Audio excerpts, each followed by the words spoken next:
Hey everyone, welcome to Lady Overlander Radio. Tonight we're speaking with Sara McCuiston of Lifestyle Overland. Stay tuned. Grab your favorite drink, whether it's a coffee, cocktail, or tea, and get ready. It's Ladies' Night on Lady Overlander Radio.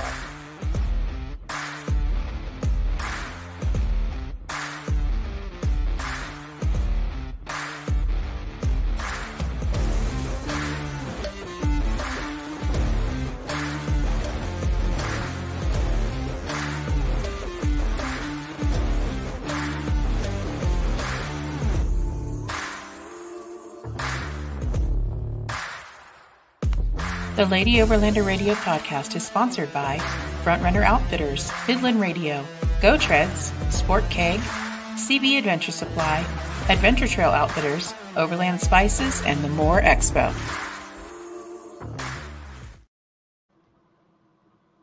Hey Arla, hey girl, hey. Hey girl, hey. What's happening? How are you?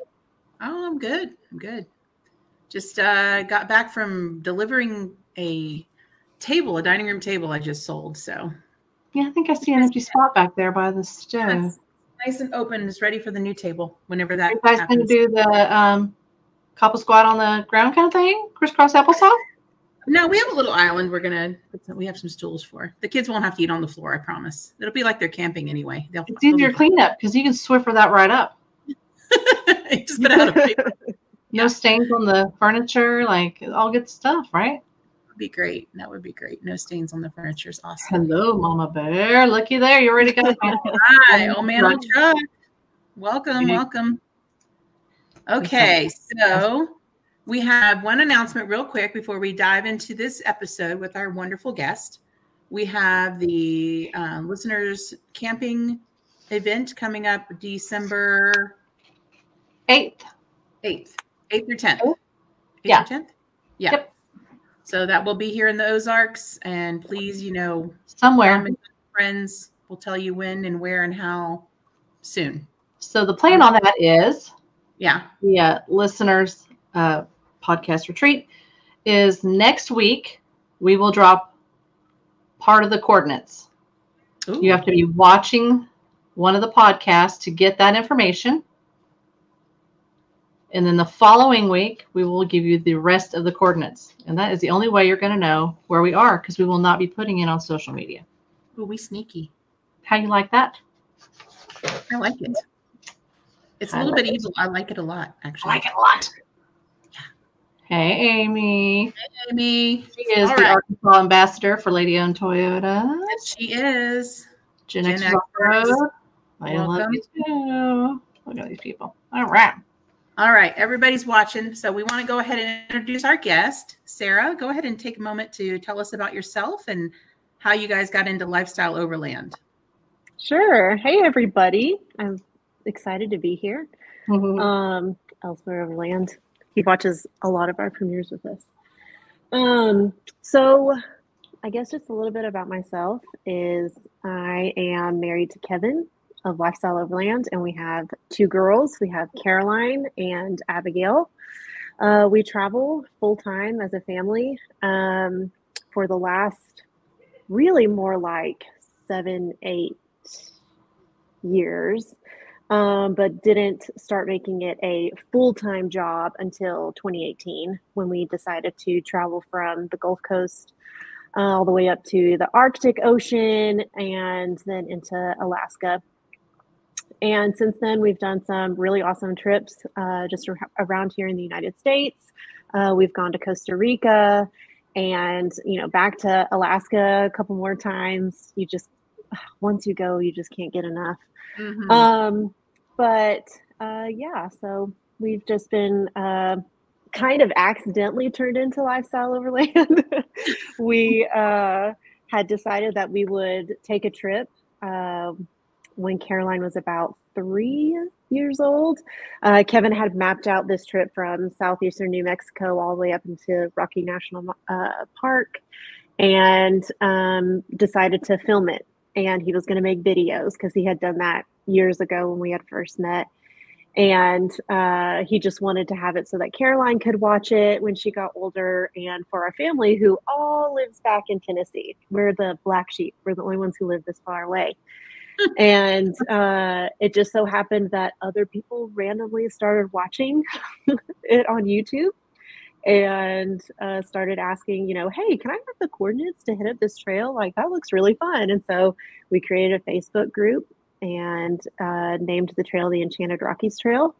And from there, we just kind of randomly started filming other camping trips, and Kevin would just slowly edit. It was nothing we were doing consistently.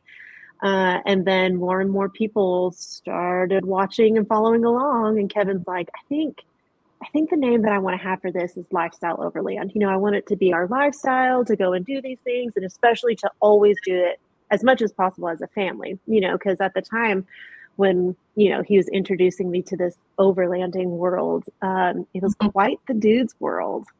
Yes. And there were not a lot of women out there doing it, or at least not being seen doing it. And there were definitely not a lot of families. So he was like, I really want to be able to reach out to that community and really draw people into, like, this is where families can connect and whatnot. And so that's kind of how the name Lifestyle Overland came to be. And from then on, we've just been traveling when we can and soaking it in and seeing cool stuff. Heck yeah. Well, I do love the name, because one way that we've always described overlanding, at least for our family, is it is a lifestyle choice. Especially absolutely. full time. That's a conscious decision. It's not a vacation. It's not something, just to do on a weekend for us anyway. It's a lifestyle choice. And so I think that's a fantastic, name that you came up with for your branding and everything. And it really speaks to those of us who travel full time with family members, Yeah, absolutely. So you guys have been off and on kind of full time since 2018. Now, is it true that you guys started out in an RV? Were you guys full-time RVers before, like us? Right. So we had a home in New Mexico. And then at the time we thought Kevin was his contract was wrapping up. And so the market was really good. And so we sold the house and moved into a fifth wheel camper that we were borrowing. And I always said, I was like, Kevin, I will never live on a house with wheels. And little did I know how small over the years things would get. And so realized that we actually didn't need that much space, that much stuff. We just had Caroline at the time. And so we ended up buying our own fifth wheel and redoing the whole inside and everything. And we did that for about 3 years. And then that's when we decided to sell it all and travel in the Turtleback trailer in 2018. Yeah. So I got really small. Yeah. We kind of had a similar story. We had we had a Super C at the time in 2020, and it got totaled. And so we were actually watching Epic Family Road Trip at the time. And we were like, well, if they can do it with 3 kids, so can we. And I think one of the episodes we first started watching was when you guys were all doing the Enchanted Rockies together. Oh, cool. Yeah. That's awesome. So I love that. I was like, look at all these families out there doing this. We can totally do this. It's fine. Absolutely. Yeah. And like 3 teenagers, Carol is, I want to be Carol when I grow up. Yeah. That woman is just fascinating. She's amazing. Really, really awesome to finally meet her in person. I got to meet her at Mountain West. Good. So, yeah. Yeah. Good people for sure. All right. So we want to talk a little bit about, let me throw it up here. This beauty right here. Yes. Yeah. That's a vehicle too. Ride too. Yeah, both of you. You're both gorgeous. Okay. So tell us about your rig. Okay. I have a GX 460. Her name is Aspen. And this kind of came from, we only had silver, our 4Runner at the time. And we quickly realized that we were going to need a second rig, mostly just because at the time Kevin had to go back to work. And so I needed a way to get around town after traveling full time. And we had actually looked at more like doing a 470. And upon looking and further research, I was told Kevin that I was like, the 460 has, heated and cooled seats. And Yes, it comes in leather and the wood paneling, like that's plush, man. And so we started looking at the 460s and found that it was a good comparison to the Prado. The Australians will correct me. But we were able to find a lot of our parts to mix into the 460, so to make it work, right? Because at the time there weren't a lot of aftermarket mods that you could put on a 460. And so we ended up finding her in Texas and went down and picked her up. And I had to drive her around as the mom mobile for a while, and then we quickly started wanting to, I had a trip planned with my BA Overland lady group. And I was like, Kev, I cannot take this as the soccer mom car. Like, it needs to have some things done. And he's like, no, you're right. So we ended up doing the front bumper. I didn't have the rear. So just a front bumper, roof rack. Let me look at her here. And wheels and tires and suspension. And so we literally did that in 3 or 4 days. And we did it all ourselves.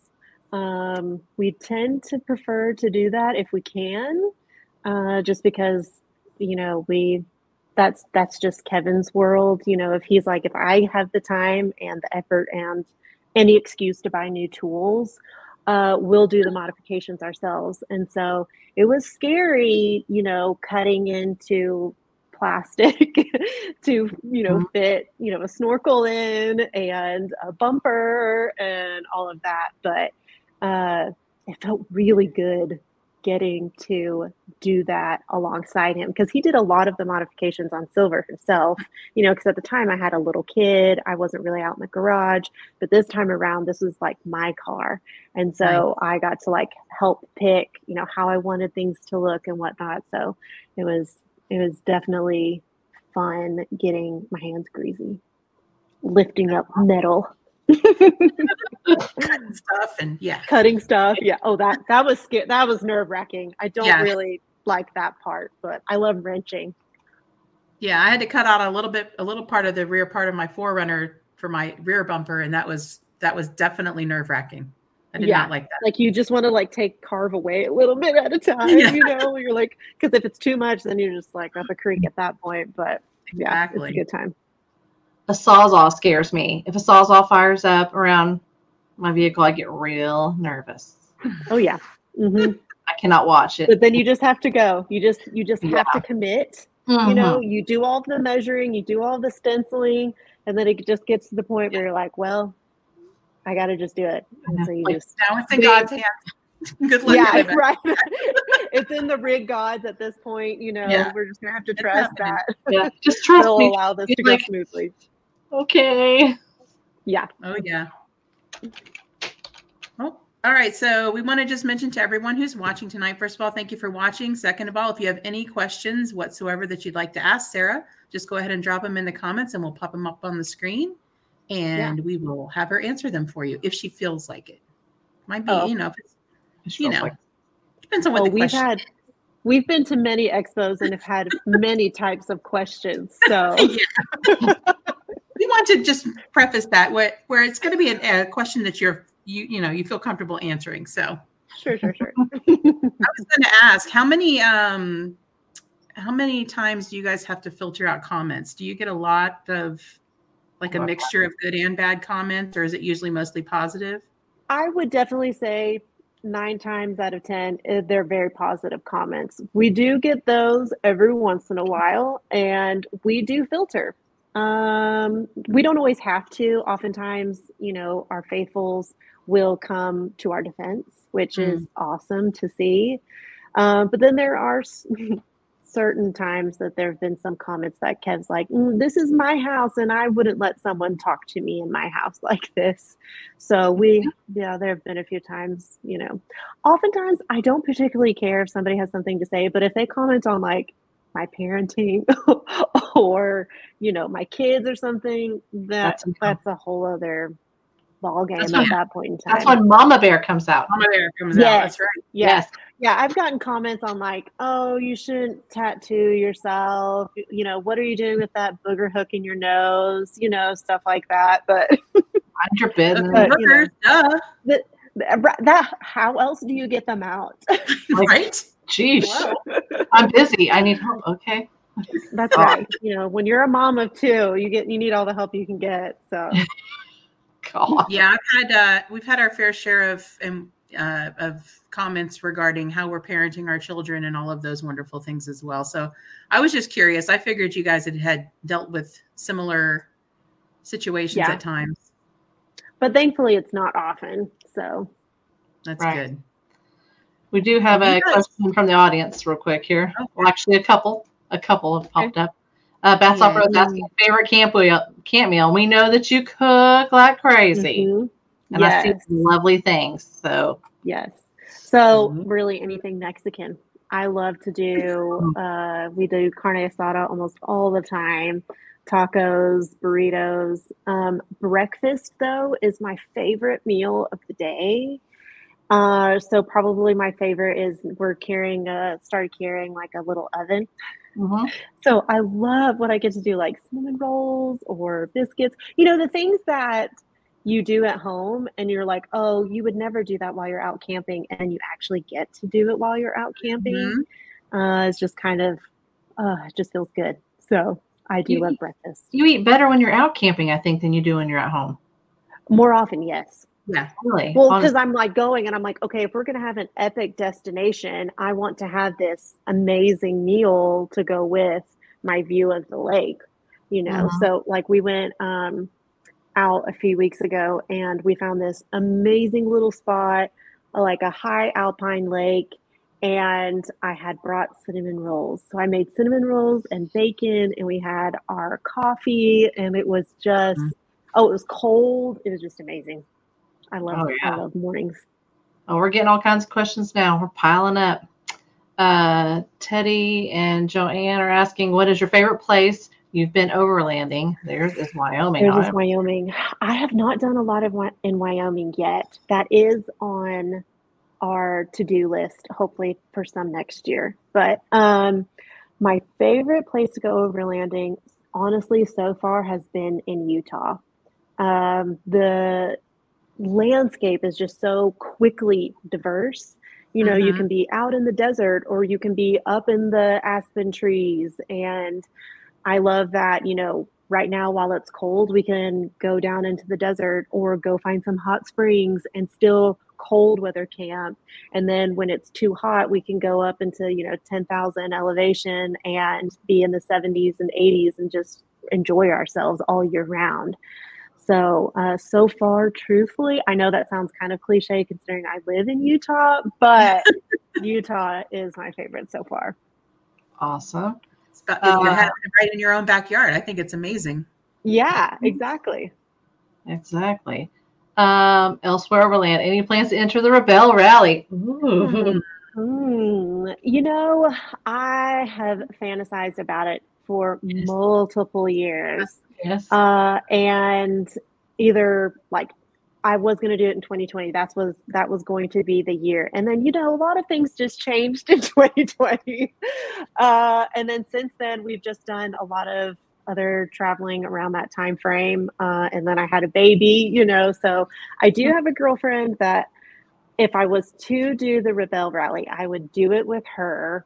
So I don't know, maybe the next couple years. I don't know. I'm intimidated by it. I think it would be awesome, but I am intimidated by it. It's a lot, mentally, physically.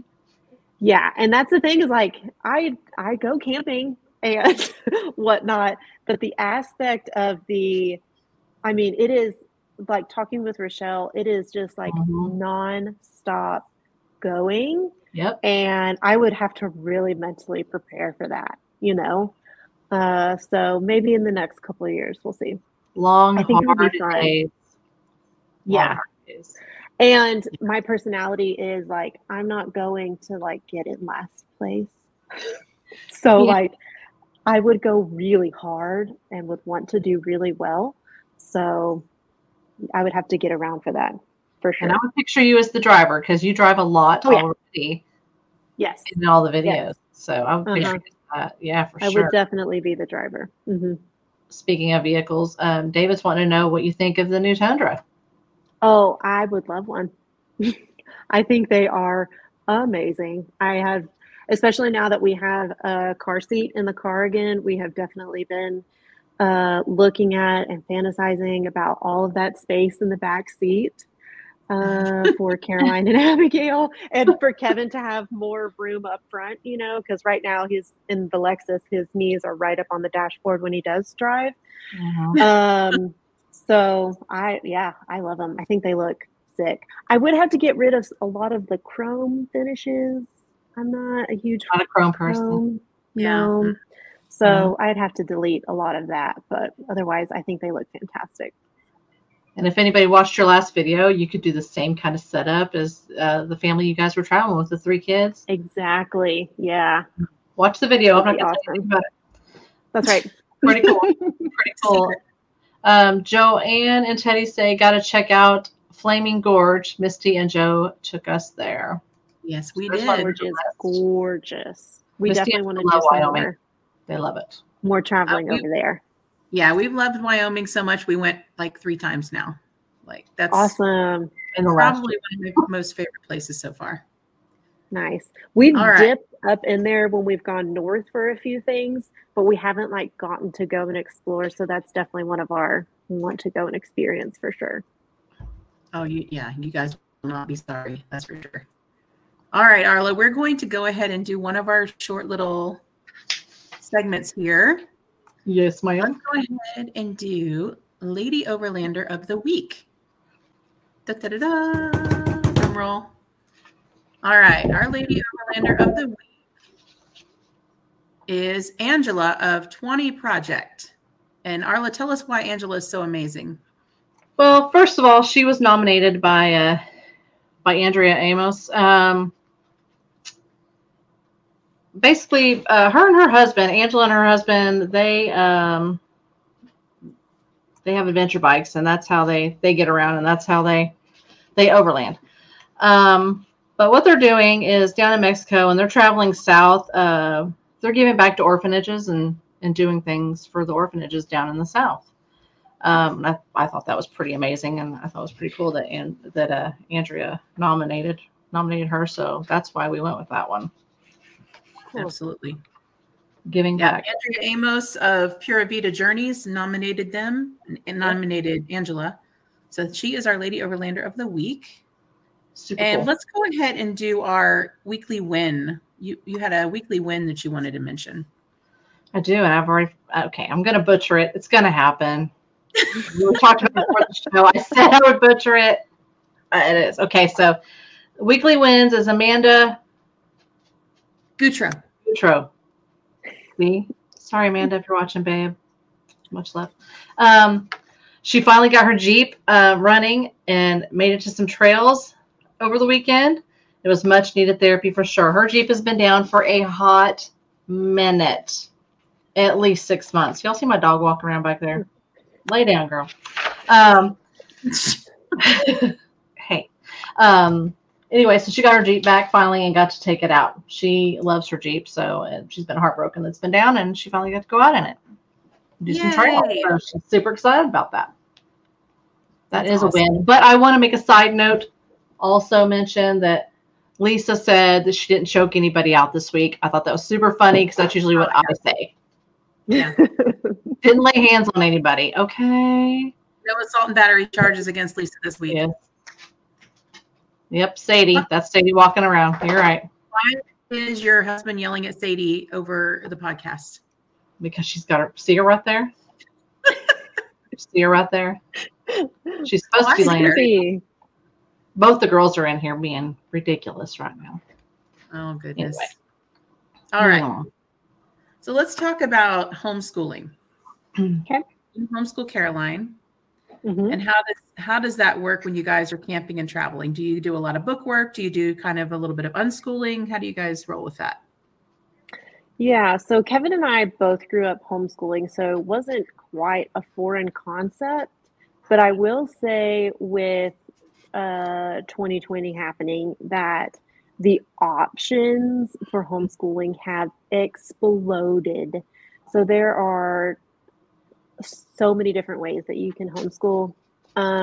For us, though, at the time that we started homeschooling, I choose more bookwork. I'm more of a hands-on. I'm a paper person. I'm tactile, and being the teacher more often than not.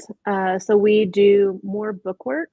The cool thing about Utah is you can, and I know this is a bunch of other states as well too, but you can send an affidavit saying that you're in charge of your child's education. And so at that point, I don't have to answer to anyone. So I don't have to turn in grades. I don't have to turn in a curriculum for approval, which gives us the freedom to really educate Caroline however we want to.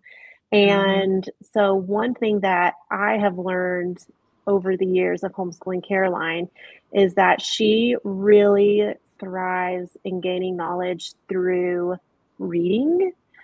She is very creative and loves stories and loves to write herself. Like homegirl, we keep telling her all the time that if she would take a story and start it and finish it, that we would find someone to illustrate it for her and have like all kinds of kids' books. She's fantastic. And so one thing that I do is I, try and find like kind of more boring subjects like history and science, or tend to be boring, history and science, and find literature to educate with rather than just a textbook, And so oftentimes I'll try and find, if we're going to a certain area, I'll try and find library books or, an Audible book. Oh, we love Audible books to listen to while we're in that area, so that, we can do some educating that way as well. But I'll usually just take her backpack and fill it up with the things that I want to try and get done while we're out on the road. But I also try and leave a lot of time for just creativity and just being outside. And for the most part, we kind of school year round. So if we know that we're going on an extended trip, I will bring some things with us, but at the same time, we have the freedom to just, put a pause on some things and, pick it back up when we get back home or get back to a situation that makes it more conducive for a specific type of learning. I don't do a lot of online learning just because at the time, we have Starlink now, which, that can open up a whole new, avenue of homeschooling. But, at the time we didn't have it. So I was like, oh, it's all books for us, but with Starlink, I mean, heck, we could do anything at this point. But yeah, we're book people, we're literature-based people, and definitely hands-on learning. Well, I can tell you, as long as your kids are not streaming and gaming on Starlink, it works really well. Yes, that's true. Working okay tonight. So that's what we have here at the cabin, because when we're not here, we just take it with us wherever we go. Yeah. And we just paid the extra. Go ahead. I was gonna say it's a blessing and a curse, Yes. Like when we went on this last trip, I had a lot of work that I needed to start getting going for Overland Provision. And so I was like, you need to pick a camp spot that we can stay at so that I can sit on the computer for a few hours and knock this out. So it was really nice having it for, instances like that.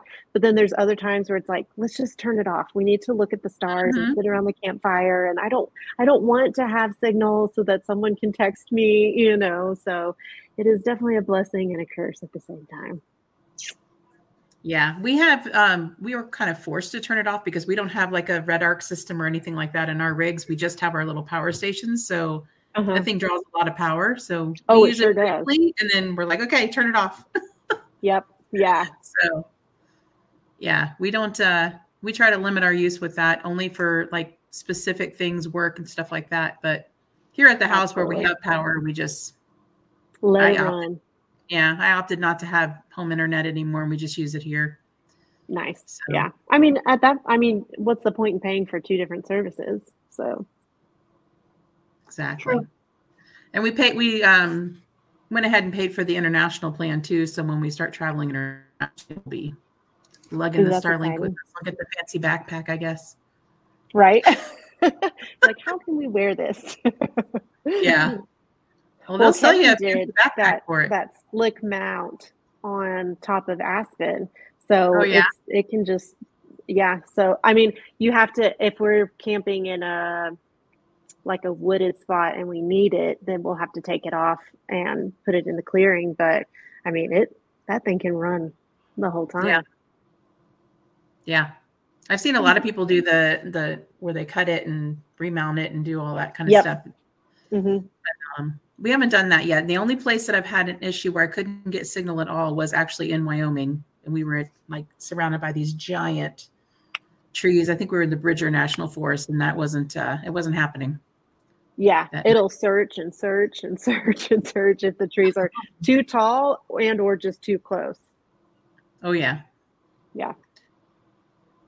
So I wanted to ask you, we talked a little bit about camp meals, and I know you're the camp chef. So what were you making here? What's in this bowl?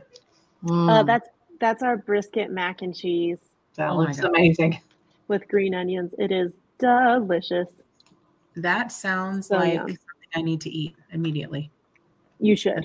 I've actually had a couple people at expos be like, our favorite meal is the brisket mac. And the thing that's nice about it, and about a lot of the meals, especially now that I have Abigail, I have to kind of pre-do a lot of things. And so if you want something yummy, you can smoke a brisket, and then I'll sometimes slice it into smaller sections and then stick it in the freezer. And so I can just pull that out, and then we can have, brisket sandwiches or the brisket mac. And the mac was just a box mac. So, I mean, if you want to make it from scratch, every once in a while, I like to do that too. But a box mac and something pulled from the freezer and a delicious meal, I love it. Sure. Plus, box mac and cheese. How many of us grew up on that? That's got a specific taste. I'm still growing up on it. What are you talking about? Sometimes I use SpaghettiOs. I'm not going to lie. Sometimes you need those kind of things. Chef Boyardee, the little raviolis. Oh, yeah. Absolutely.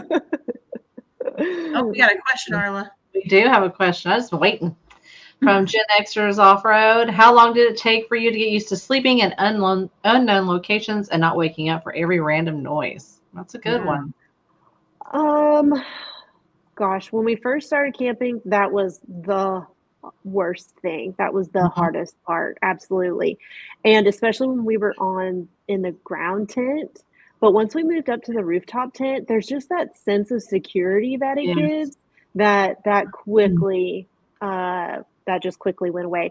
And it's gotten to where sometimes when we're at home, Kevin has actually soundscaped some of the creeks and stuff that we've slept next to and has it saved on his phone. And so sometimes we'll just turn that on when we're at the house just to have it to go to sleep to. So it definitely, the very first year for sure, going out and camping, a lot of noises can sound spooky at night, but now I love the sound, I love the crickets. I love, hearing the creeks and stuff if we get to camp next to rivers and whatever. So I love it. Does your body naturally get into that up with the sun, down with the sun rhythm when you're out camping? Or do you guys still honestly more camping than when we're at home? At home, it's so easy to stay up way past you're supposed to. But yeah, when we're camping, I'll put the baby down at 8:30, 9 o'clock, and I'm like, okay, doesn't anybody else want to go to bed? Are you all done? Because you ready by the campfire. I'm like, I mean, it's cold. It's cozy in here. But yeah, I definitely get much more and quicker into a circadian rhythm. But honestly, sometimes, especially now with a baby, it is, depending on how often I have to wake up with her, it is so easy for me to sleep in. Where we can sleep until 9 or 10 sometimes, easy peasy. Sometimes you have to. And when we were traveling full time, once you got to a certain point, up in Canada, the sun never really went down, and so we were finding by accident, staying up till 2 or 3 in the morning and then sleeping in till 11 or 12. I mean, I had a 5-year-old. I was starting to feel kind of guilty. I was like, should we not be going to bed like at 10? And Kev's like, if we're sleeping till noon, we're not going to be ready to go to bed. So it was the hardest transition was going from traveling full time and staying up like that to when we went back to Tennessee to visit family after traveling and being like, are you all going to bed? It is so early. Right. No, and it's then not. Like them and their kids going to bed and us and Caroline staying up till like 2 in the morning being like, okay, now we'll go to bed. But Oh yeah. So what does Caroline think her little sis? She loves her. She is such a good big sister. And I knew that she would be, but it has been so much fun to watch her just like learn a new person, because she knew me and Kevin, but learning a new person, especially one that is with you day in and day out, is a whole new experience. And Abigail just thinks she hung the moon. Like, if you walk by Caroline's room and you don't go in Caroline's room, you would have thought that I had pinched her. So when Sissy walks in the room, it is all about Sissy and what is Sissy going to do to make her laugh. So it's been such a joy and an answer to prayer to get to watch Caroline be a sister. That's sweet. That's awesome. Yeah.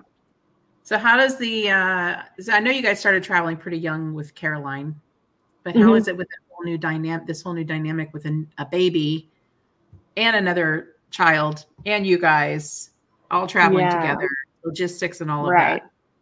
Yeah. So that was one that really surprised us when we did go on our first camping trip with Abigail.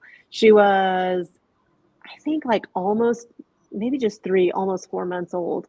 And, we rolled into camp late per Lifestyle Overland tradition, and we were like, oh, we'll get out, we'll film setup, we'll film cooking dinner. And so like we all get out and then we're like, what are we supposed to do with this baby? Like, where's she even going to go? She had just been in her car seat this whole time. Like, we didn't even have like a spot for her. Like, we didn't have a stroller. We didn't have a camp chair. We had nothing for her.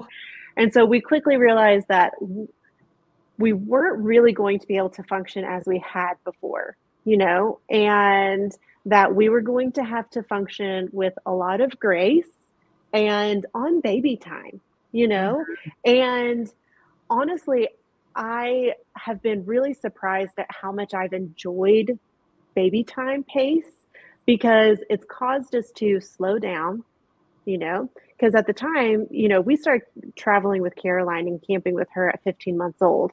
So by the time she was, 8, 9, 10, she could sit in the car for 12 hours at a time and not complain, so long as there were snacks. Okay. Yeah, so, that's all it is. It was really easy to just always go, and go see this, go do that, run this trail, go here, let's check this out. And so with having a baby, we had to really start slowing down. And so instead of passing something, it was like, hey, I need to feed the baby. Why don't we pull over here and see this view while I nurse the baby? And then how about we stop and do this? And then we can do that. And we can stretch our legs and get a break from the car seat. And so I, and including Kevin and Caroline, have really liked having some reason to really slow us down so that we can stop and see some really cool things that, we potentially could have passed up because we were, on to the next thing. Like, oh, we're going to go see this, we'll come back to that at another time is what we often say. And so now we actually stop for those. So nice. It was definitely a big learning curve. But once we really settled into like, oh, we're just on baby time, it's really allowed us to like slow down and get to camp on time, which is, really new for us. We're usually rolling in at 7, 8 o'clock, but now it's like, no, it is 5 o'clock. We have to start finding camp and we're going to pick the next one around the bend. So it's been good. It's been an adjustment, but it's been good. That's awesome. Yeah, she's a cutie. I'm going to show a little picture over here. Yes. Get this baby. She's a nugget. She's so chunky. Oh, yeah. Oh, she's a chunk. Mm-hmm. Yeah. She did really well at the P&W show too. I mean, I didn't hear her hardly fuss at all. Like, and it was hot. Yeah. She did really well. That was Ms. Brill. And she is a December baby. So she clearly is prepared. I mean, you look at her, she's 22 pounds now. She is clearly, thickening up for the cold winter months. So to be remotely hot. Aren't we all? I mean, for sure. Absolutely. But, to be hot at Pacific Northwest, you thought it just looked like she was about to melt, poor thing. But yeah, she's such a good travel little baby. A lot of kids don't like the car seat, and it is shocking how well she does in the car seat. Here at the house, I could put her in the living room, in the floor, with toys all around her and walk away, and she'll start squawking. But we put her in the car seat, and we can go an hour and a half, 2 hours in the car, and she is happy as a clam. You just have to give her a new toy every once in a while, and she'll just keep on playing. So we got very lucky with her enjoying the car in the car seat. So no doubt. Part of that is probably that she has her people around her too. Like she can visually see each of you in the vehicle, so it's like she feels comfortable. Close proximity for sure. Mm-hmm. Mm-hmm. Yeah, little kids like that for some reason. I know, right? I'm a little bit of a touch me not. And so oftentimes I'm like, oh no, my love language is, quality time. But then I also really love being alone. And so to always have a shadow, I joke and call her, oh, my best friend's awake. I need to go check on my best friend. Fast Track says thickening up for the winter. I'm going to have to use that. It's a thing, right? I mean, it's a legit thing. And here in Utah, I mean, it's already gotten cold outside. So we're getting thick. We're ready for winter camping, so ready for our first snow. Let's go. Let's go. Yeah, we were in just outside of Salt Lake City a couple of years ago. And that was when the I guess it's not really that freak, but this big winter storm came in September. And a bunch of people lost power, and it was crazy. And it was just insane. And we were actually out camping, and it was amazing to me how many people left that were camping, that they just left. And I'm like, oh yeah, well, you're already here. What do you need to leave for? Like it's just snow. But right, it was just the whole area just shut down, and everything, like everybody lost their minds. I'll never forget that. Just, fair weather camping, but no, I mean, it's cold, but we did a lot of winter camping. I guess it was in 21.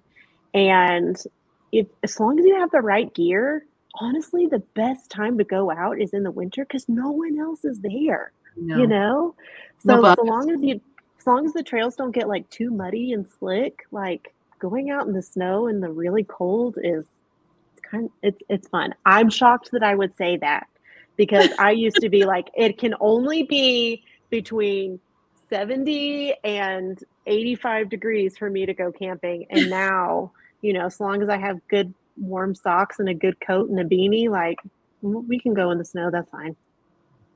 Absolutely. No doubt. So who would you recommend? Give us some ladies' names of other lady overlanders you recommend people follow. Oh, absolutely. So I have to shout out all the girls that I travel with for my BA Overland ladies. So we have Taylor May for Meandering May. She's doing some really cool things for 2024. And then Laura with Soul Script. She just changed her name, so I'm trying to remember. And then my friend Clarissa, she travels with her two little girls. They're Get Lost Overland. And then, who else? There's this one girl that I really enjoy following, Brighton Peach. I'll have to text it to you.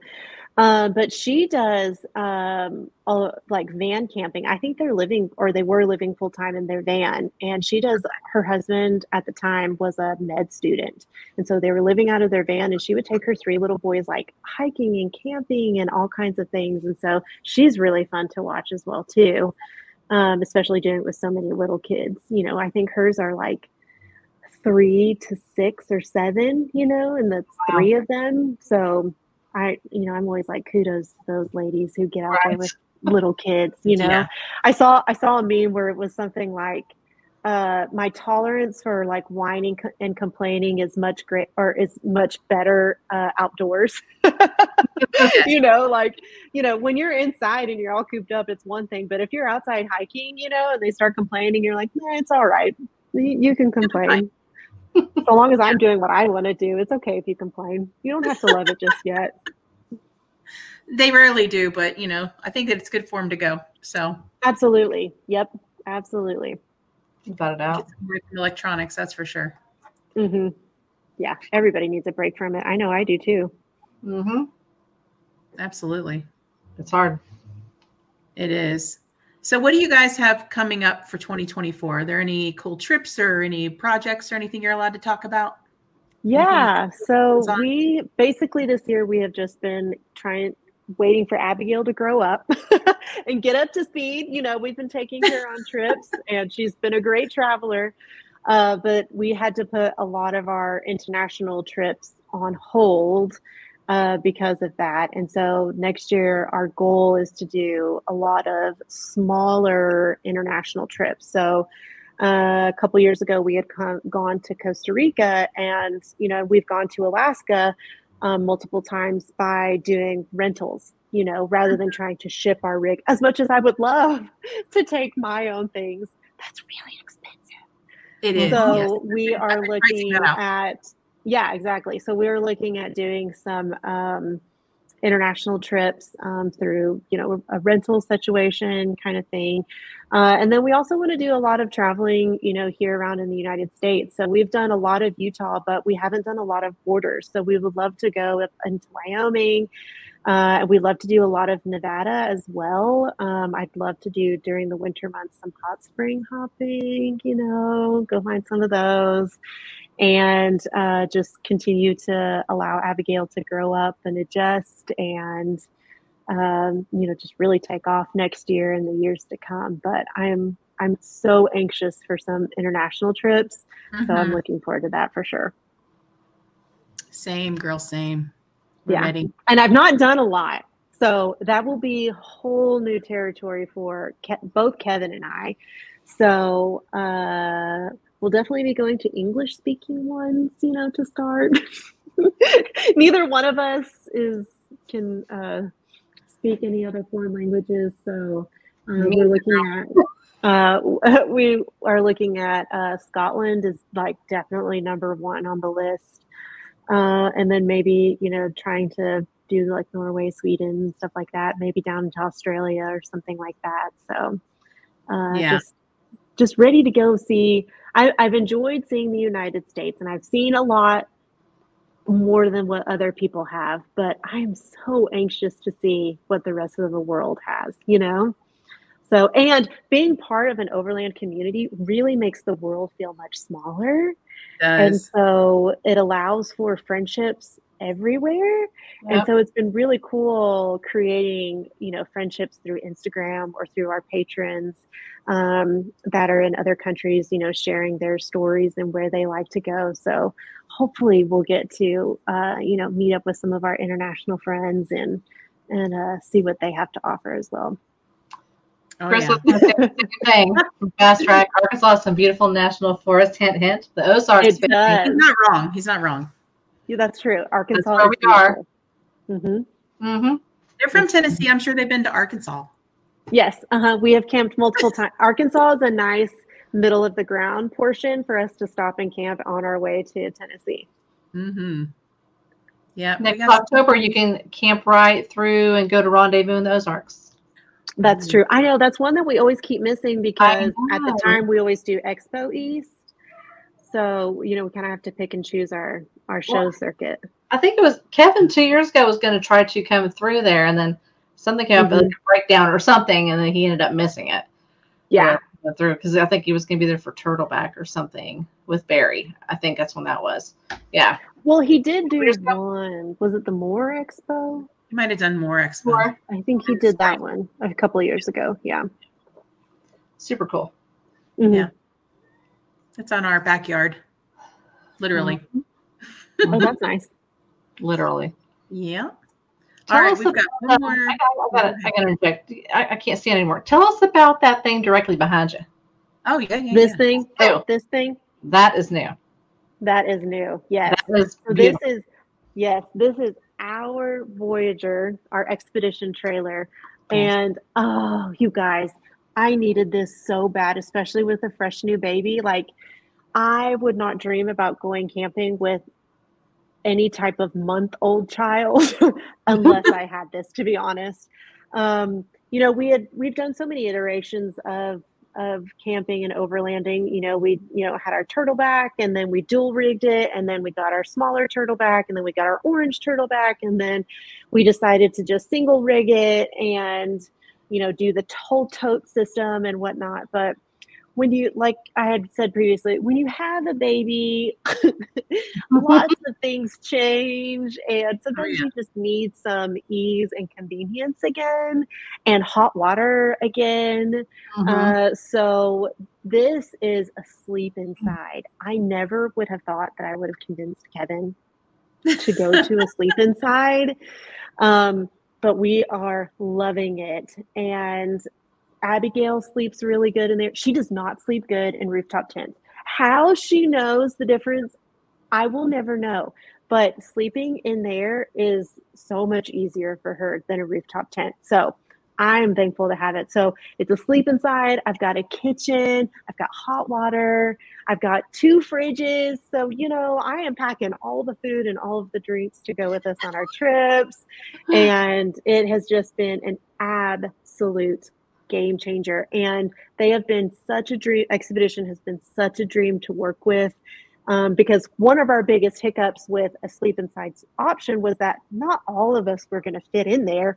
And so, everybody will put like rooftop tents on top, but we don't want Caroline sleeping all by herself. The baby's not going up there just yet. And so that meant, Kevin and I would have to sleep separate, which is fine for a little while. But then, you want your honey back. You need your snuggle partner.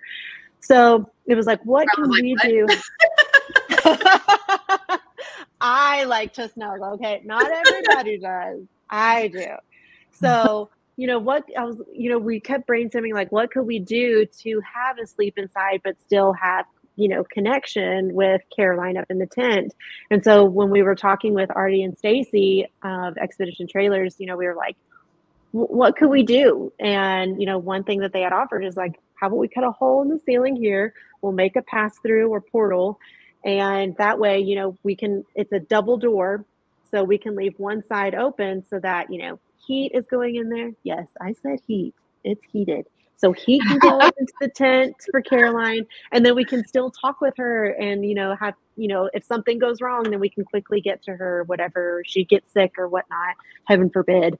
But that has been such a game changer getting to have, it's literally a home on wheels. We have been so tempted to be like, I guess we could just, close up the house and just go full time again for a little while, right? We don't need, everything we need is right there.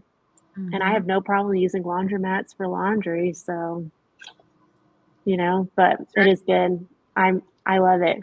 I leave it packed and ready to go. So all I have to do is get groceries and then we go. It's amazing. Well, I like Artie and Stacy because they have like a lot of kids. Like, how many they've got 5 kids. 5? Yeah. So, and they've camped in things like, and something very similar, if not one of those exact, little campers. This is their exact trailer. Yeah.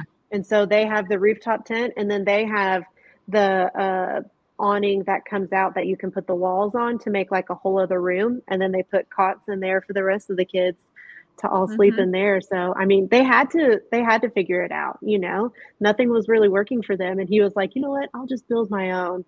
And when they were telling us that story, I was like, oh, we're going to be fast friends, because Kevin's always like, how can we make this better?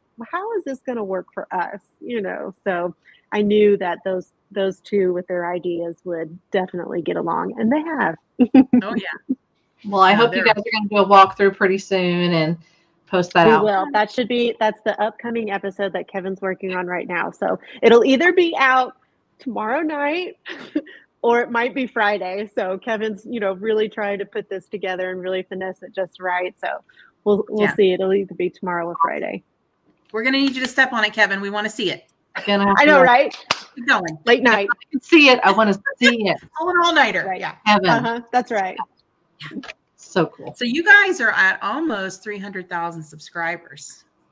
That's pretty freaking amazing. Bravo. That's mind-blowing.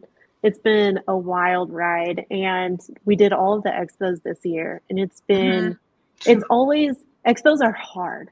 They're hard to get to. They're hard to be at for 3 days in a row. But man, the people you get to meet and the stories that you get to hear and all the cool things that you get to see really makes up for the hard part of it, And so really getting to especially meet our patrons, we wouldn't be doing this without them, because we function off of the patron platform.